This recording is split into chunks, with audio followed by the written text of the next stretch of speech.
सबसे पहली आदत आप लोगों को जो मैं रिक्वेस्ट करूंगा अपनी लाइफ में डालें, अपनी लाइफ में इंस्टॉल करें, वो आदत ये है कि अपनी जिंदगी में पढ़ने की आदत डालें, मुताला करने की आदत। और पढ़ने के साथ साथ सिर्फ पढ़ने की मैं बात नहीं कर रहा हूं, पढ़ने के साथ साथ अल्लाह से दुआ भी करें कि अल्लाह ताला जो भी हमें सही चीजें पढ़ते हैं, हम लोग जो भी सही नॉलेज हमें मिलता है, अल्लाह हमें सीधे चलने की तौफीक अता फरमाए, हमको हिदायत दे कि हम जो भी मुताला करें, सिर्फ नॉलेज कभी भी लाइफ में काम नहीं आता। Knowledge is potential power. Knowledge में सिर्फ एक पावर होती है, पोटेंशियल होता है, वो आपको ट्रांसफॉर्म नहीं कर सकता तब तक जब तक आप उस नॉलेज को प्रैक्टिकल लाइफ में आप इंप्लीमेंट नहीं करेंगे। देखिए कुरान में एक बड़ा अहम चीज अल्लाह ने फरमाई सूरह फातिहा में, गैरिल मकदूब वे अलैहिम वला दौलिन। जब हम सूरह फातिहा में पढ़ते हैं, मकदूब के माने मालूम है आपको क्या होता है? मकदूब उन लोगों को बोलते हैं जिनको अल्लाह ने इल्म तो दिया है, मगर इल्म के साथ साथ उन्होंने उसके इल्म पे अमल नहीं किया, जिसकी वजह से अल्लाह ने हिदायत को छीन लिया उनसे। ये बहुत खतरनाक कैटेगरी है। सिर्फ मुताला करने से, सिर्फ रीडिंग की आदत डालने से आपकी लाइफ में कभी ट्रांसफॉर्मेशन नहीं आएगा। आपको पढ़ना है और अल्लाह से हिदायत मांगनी है। मकदूब जो है, ये बात मेरे जहन में बहुत टाइम तक थी। हम हमेशा सोचते थे इस बात को कि ऐसा कैसे मुमकिन है कि लोग जो है इस्लाम को समझते हैं और फिर कुछ टाइम के बाद, ऑब्जर्वेशन था मेरा कि कुछ लोग इस्लाम को समझते हैं, फॉलो करते हैं, कुछ टाइम के बाद फॉलो करना छोड़ देते हैं। वजह क्या होती है?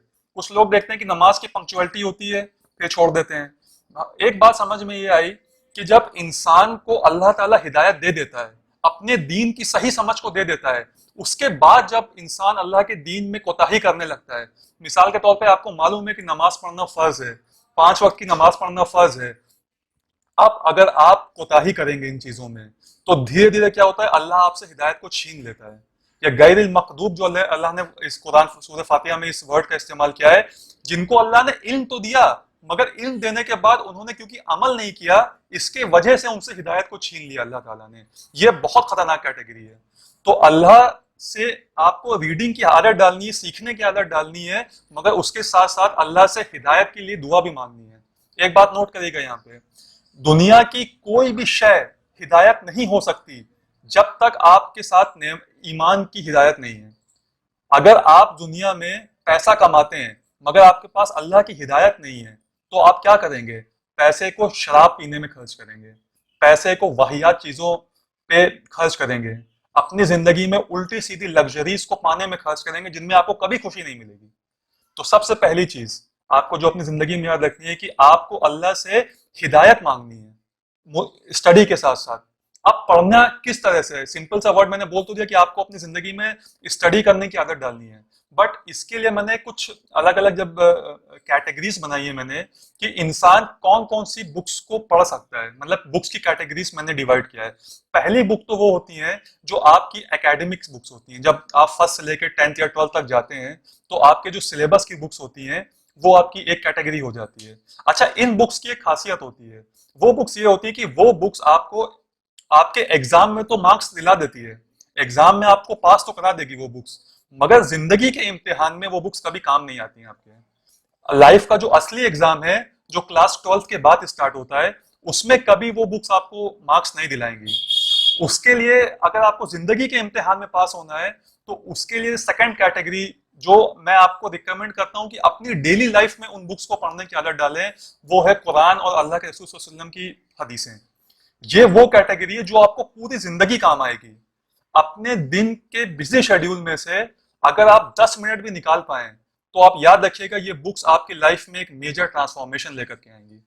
चाहे थोड़ा वक्त निकालिए, मगर अपने आप को जोड़ करके रखिए कुरान और हदीस से। ये सेकंड कैटेगरी ऑफ बुक्स हो गई।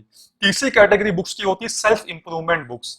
ये बहुत सारे राइटर्स होते हैं अलग अलग तरीके से, वो लिखते हैं कि किस तरह हम अपने आप को इम्प्रूव कर सकते हैं और जमाने के हालात के एतबार से आदमी को क्या स्ट्रैटेजी बनानी चाहिए।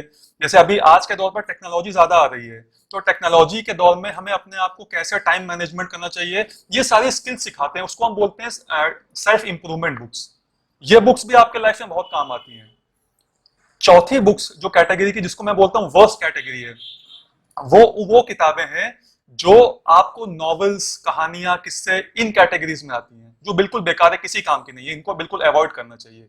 बट जो दो मेन चीज कैटेगरी की बुक्स हैं जो आपको अपनी लाइफ में इंप्लीमेंट करना चाहिए, उनमें से एक तो आपको डेली पढ़ना चाहिए, वो है कुरान, हदीस, सीरत, और दूसरी है सेल्फ इंप्रूवमेंट बुक्स। पहली कैटेगरी, ये जो कैटेगरी है कुरान और हदीस की, इसको डेली पढ़ना चाहिए, और सेल्फ इंप्रूवमेंट आपकी चॉइस के हिसाब से, आपके इंटरेस्ट के हिसाब से आप पढ़ सकते हैं।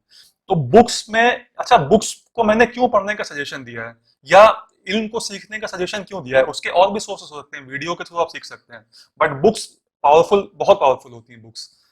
इसलिए दिया है क्योंकि हैबिट डालने के लिए, किसी भी हैबिट को आपको अगर अपने दिमाग में डालना है, तो आपको अपने माइंड के ऊपर काम करना पड़ेगा। आपकी हैबिट, अच्छी आदतें कभी भी अपने आप नहीं होती। अच्छी आदतों के लिए आपको मेहनत करनी पड़ती है। मिसाल के तौर पे आप देखेंगे इस बात को कि अगर आप किसी पेड़ को लगाना चाहते हैं, तो आपको बीज बोना पड़ेगा और बड़ी मेहनत करनी पड़ेगी। मगर जो वीड्स होती हैं, वीड्स का मतलब वो होता है जो साइड में पेड़ निकल आते हैं छोटे छोटे, जो पेड़ के न्यूट्रिशन को लेते हैं, उनके लिए कोई मेहनत नहीं करनी पड़ती, वो अपने आप निकल आते हैं। निगेटिव थिंकिंग अपने आप आती है, सोसाइटी की वजह से, माशरे की वजह से, आपके अगल बगल के लोगों की वजह से, बट पॉजिटिव थिंकिंग आपको अपने अंदर इंस्टॉल करना पड़ता है, इसके लिए बड़ी मेहनत करनी पड़ती है। तो पहली चीज अपनी जिंदगी में जो आपको लेकर के आनी है, वो ये है कि अपनी जिंदगी में हैबिट डालिए पढ़ने की, खासकर कुरान और हदीस को पढ़ने की, और इसको डेली अपनी जिंदगी में लेकर के आना है। दूसरी अहम आदत